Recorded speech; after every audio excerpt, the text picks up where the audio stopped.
Hi readers, Lee here. Welcome back to my channel, Lila Wanders and Reads. I don't know. Anywho, and welcome to Book Talk Tuesday. Last week on Book Talk Tuesday, I did a book talk on politics, but I kept it light and I talked about some YA books about politics, usually about the presidency. Today, because we are, when this posts, 1 week out from the presidential election, I'm going to talk a little bit about women in politics. With two exceptions, I'm not quite sure how, well, one of them I know how it happened. The other one, I don't know how it happened. I went in with the theme of women in politics and I came out with two books that are not, one is not at all about women in politics that I can see from looking at the blurb. The other one is adjacent, and I bought that one for a reason. So we'll start with those. But with that one that I want to start with, you know, I usually read the summary of a book before I start it, and I also try to, when I'm able to, read the first page or so, first couple of paragraphs. And that will determine if I'm interested in the book. So, although I try not to do it, I look at reviews like we all do. And sometimes I let that color my decision making. In this case, a 1-star review, sealed the deal for me. And that happens sometimes. Sorry. I should really do a whole video on 1-star reviews that go along with excellent, in my opinion, books. So before I talk about this first book, I'm going to read you the 1-star review, or part of it. Whether this book is good or bad is up to the reader. What is inexcusable is the author's own comment that, quote, "If you think this book is about my journalism career or CNN, think again." I probably should have put that in the preface. Yes, she should have. And he goes on to say that what she told me the book was about, or what the book was not about, was what he wanted to read. And he felt like it was a misrepresented sale. He was shocked that CNN allowed her to publish this. And if you want to know about her news career, this ain't your book. Okay? So, you know, I've had, lately especially, I've read the few summaries of the book, or blurbs, I don't know what you call it, but the description on the back, I've read that before, and I thought, well, that's not entirely accurate, but I let it slide. This man is really mad because Combat Love by Alisyn Camerota is not about her CNN career. Alisyn Camerota is a CNN journalist, anchor. I'm not sure her current position. I know her husband recently passed, so I'm sure she's taken some time off for herself and her family, but that's neither here or there. Combat Love. I normally wouldn't get this. I try to stay away from memoirs, but this actually really kind of spoke to me. Let's see why. And remember, this dude thinks he has a misrepresented sale. CNN anchored Alisyn Camerota's memoir, Combat Love, is her story of growing up longing for stability and attachment as the foundation of her family crumbled. Set on the Jersey Shore in the free-range 1980s, Camerota finds the belonging she craves courtesy of a local punk rock band named Shrapnel and their die-hard fans. Combat Love chronicles Alisyn's near misses and misadventures at clubs like CBGB and Max's Kansas City, coupled with the sex, drugs, and punk rock of the 1980s New Jersey. By the time she leaves home at 16, it feels like home had left her long ago. Combat Love is also the story of two women, mother and daughter, trying to forge their own paths and independence and find their own happiness, success, and wholeness. Cameron's story searches for the line between shelter and risk, nurture and neglect, parenting and personal freedom. What are we willing to sacrifice for self-actualization and happiness? What if the answer is your mother or your daughter? Nowhere in there does it say this is about her time at CNN. This is about her growing up in the 80s New Jersey and about her relationship with her mother, which combat love, I feel that. So, Mr. One Star, who I will not name, I actually gave him the benefit of the doubt. I looked at Barnes & Noble at the description. I looked at, obviously, the book. I looked at Goodreads, and I looked at Audible, which is where he said he returned it. They all have the same description. It's her journey, growing up, her coming-of-age novel. So, nothing about that says CNN. It's not about how, and why should CNN have not allowed her to publish her own memoir about her childhood? Anywho. So I just thought that was funny. Maybe everyone doesn't read descriptions. However, I recommend it if you're going to give it a 2-star based on a misrepresented sale. Make sure the sale was actually misrepresentative. Or I said 1 star, didn't 2-star, 1 star, whatever. Anywho, so the next one, I don't know how I ended up with this. I mean, I bought it. Obviously, that's how I ended up with it. But it's not at all about women in politics or politics adjacent. I do count Alisyn Camerota as in politics because she's a journalist, so politics adjacent. But this one is On the Corner of Hope and Maine by Beverly Jenkins, a blessings novel. I'm going to read this. I might read it soon. Hopefully I'm looking for some cozy stuff right now, especially right now. I'm very distracted. There is shit going on in the world. We have an election next week, and I just can't seem to focus. Which, before I tell you about On the Corner of Hope and Maine, let me talk a little bit about focus and tell you a funny story. So, I can't say that word without thinking about this story. I can't even tell myself to focus without thinking about this story. One of the best trips that my family ever took was me, my mom, my sister, and my sister's 2 boys who were very young, like 5 and 3 or 6 and 3, something like that. We went to Finland for Christmas, like Christmas Eve and Christmas Day. And some more days on either side of that. But it was one of our best trips ever. And we had gone to, I think, a Lego store on one of the days. We got there early before our tour started, so we got to do some stuff our own. And we, it was like our first day there. We had gone to this Lego store. The youngest, the baby, had gotten some Legos or something. We were all back in one hotel room. We had 2 rooms. We were all back in one room talking and getting ready for the next thing to do.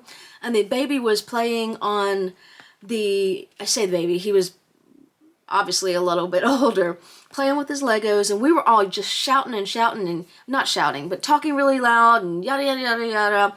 And all of a sudden we hear, "God damn it, I need to focus."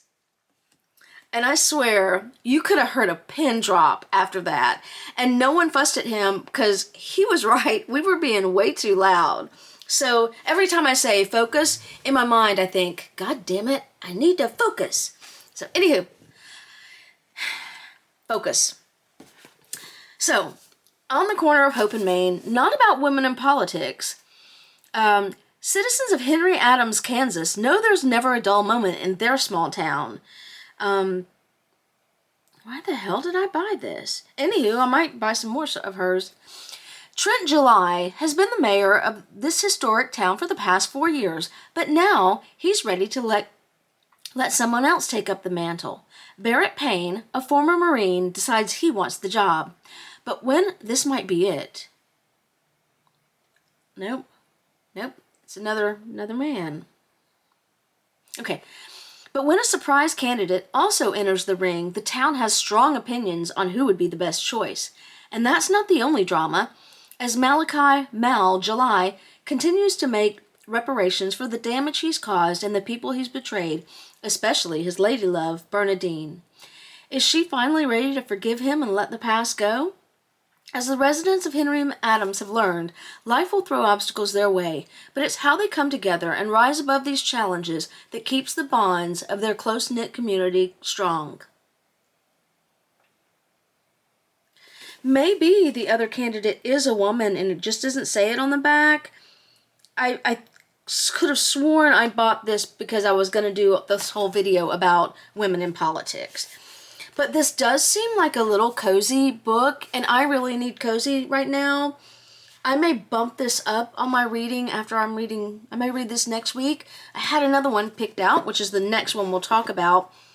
But I might try that because I really need something comforting and not chaotic, which Election by Tom Perrotta seems to be a little bit chaotic. This was a movie starring Reese Witherspoon, and I am considering doing a whole thing sometime this year of books that were made into movies or TV series. I know I've got a ton of them. But, anywho, let's move forward. Focus, shall we? So this was a movie with Reese Witherspoon, and I want to say Matthew Broderick. I must have watched it, but I don't remember it. It would have been a long time ago. In Election, Tracy Flick wants to be the president of Wynwood High. She's one of those ambitious girls who find the time to do it all. Edit the yearbook, star in the musical, sleep with her English teacher. But I do want to read this soon, too. But another teacher, staunch idealist Jim McAllister, a.k.a. Mr. M, thinks the students deserve better. So he persuades Paul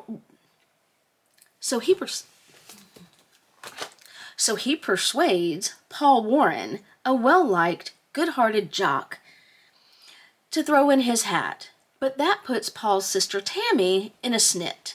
So she runs too, on an apathy platform before starting a real campaign to get herself kicked out of school. The idea was to educate the students at this suburban New Jersey school about the democratic process and the American way. But with all the sex scandals, smear campaigns, and behind-the-scenes power brokers at Wynwood High, it doesn't look as if they need any lessons. That sounds fun. That I'm putting right here underneath Hope and Main, on the corner of Hope and Main, which is where I am right now,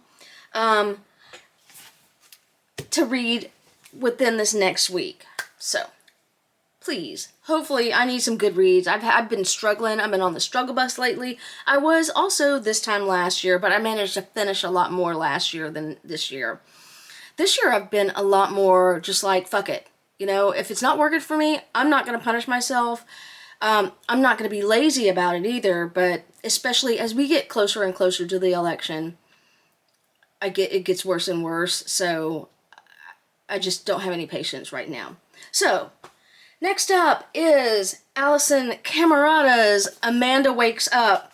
There was a low review on this too, who was mad that this was a reviewer was mad that it was a thinly veiled. She said it wasn't about her life, but it really was. And okay, I consider this one like Sophie Kinsella's What It Feels Like.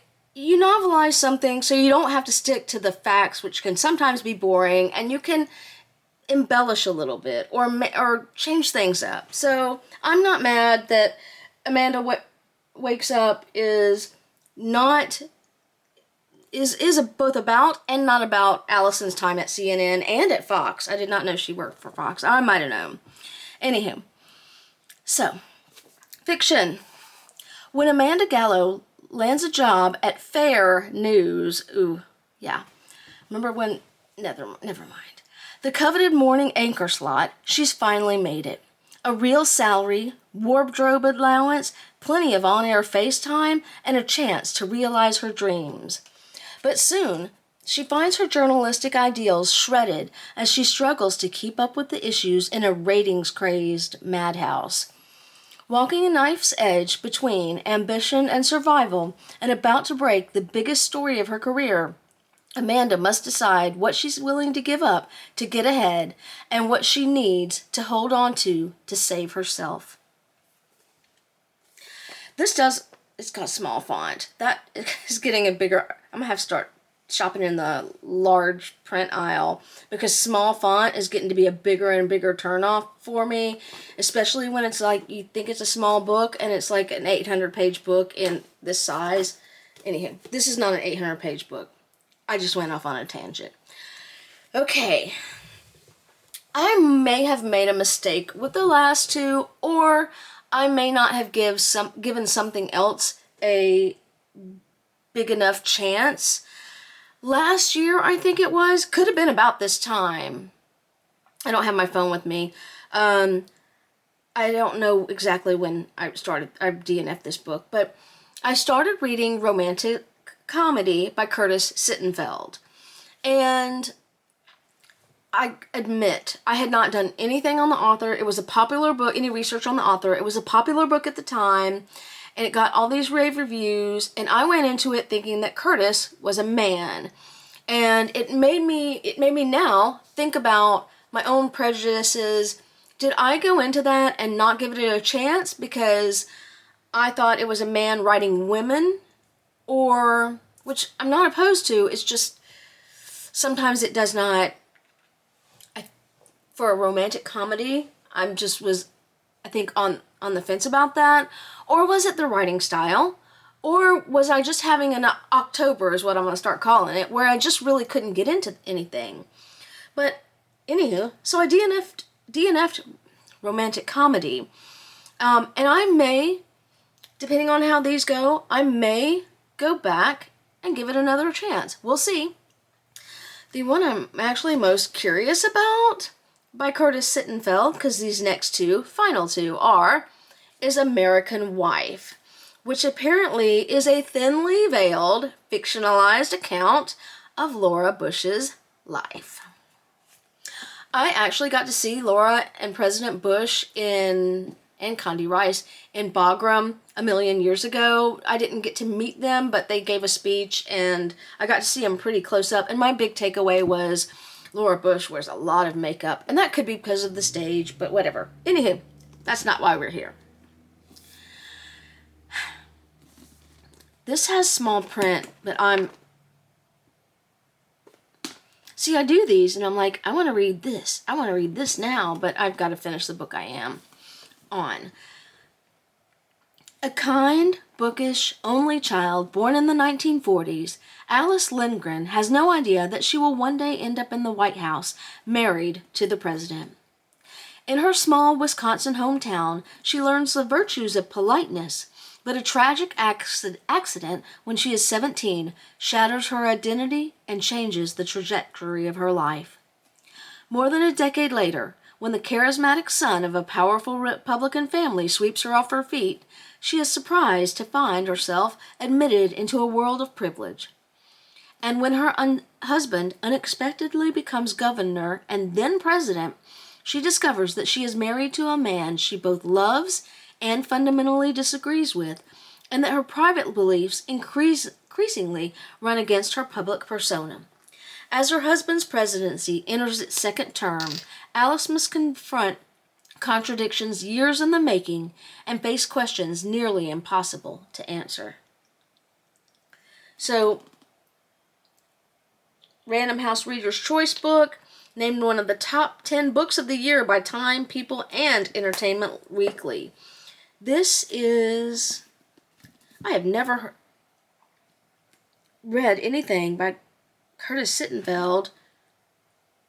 Anyway, this was published in 2000, or copyright 2008. Looks like it was this one was published in 2009. It's got song excerpts in here. I love a book that mentions songs. These are all really good books. I hope that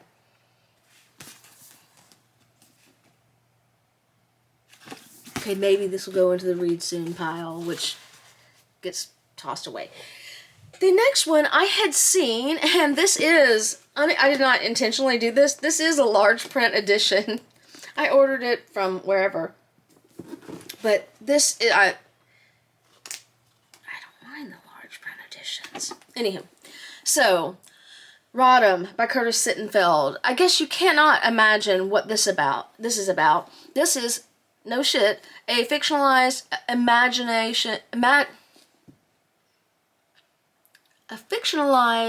imagined version of what Hillary Clinton's life would be had she not married Bill Clinton. In 1971, Hillary Rodham is a young woman full of promise.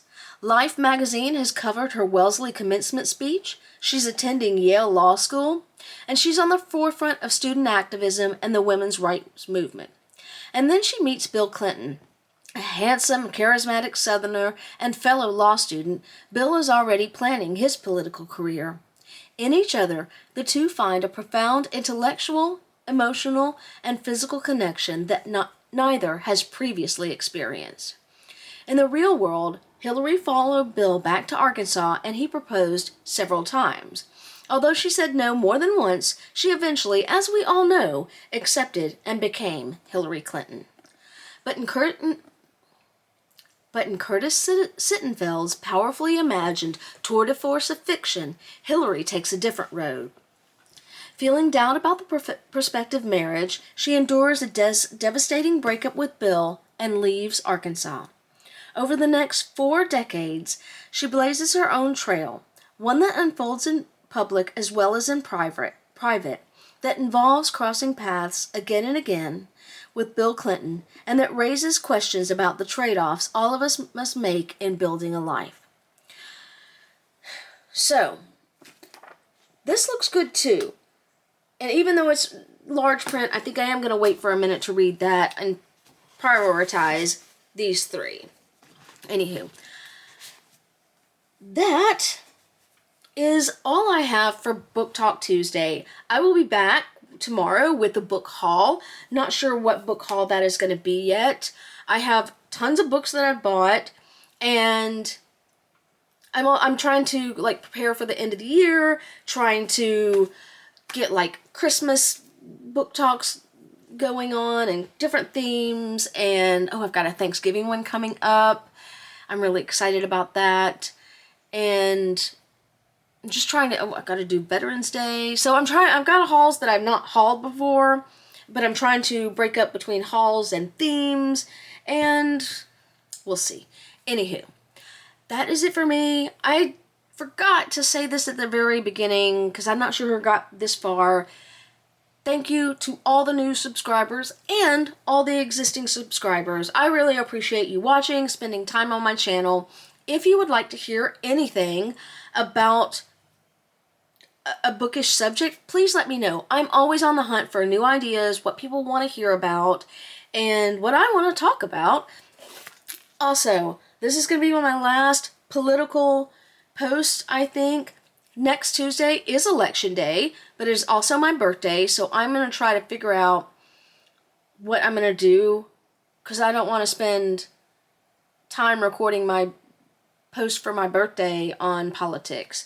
Anywho, that said, in my state we have early voting. I have already voted. If you are eligible to vote in the United States, I highly recommend you do your research and get out and vote. It is our civic duty. That is it for me. As always, I will put links to each of these books to bookshop.org down in the comments, down in the description box below. Happy reading. I hope you have a great reading week, and I look forward to hearing from you.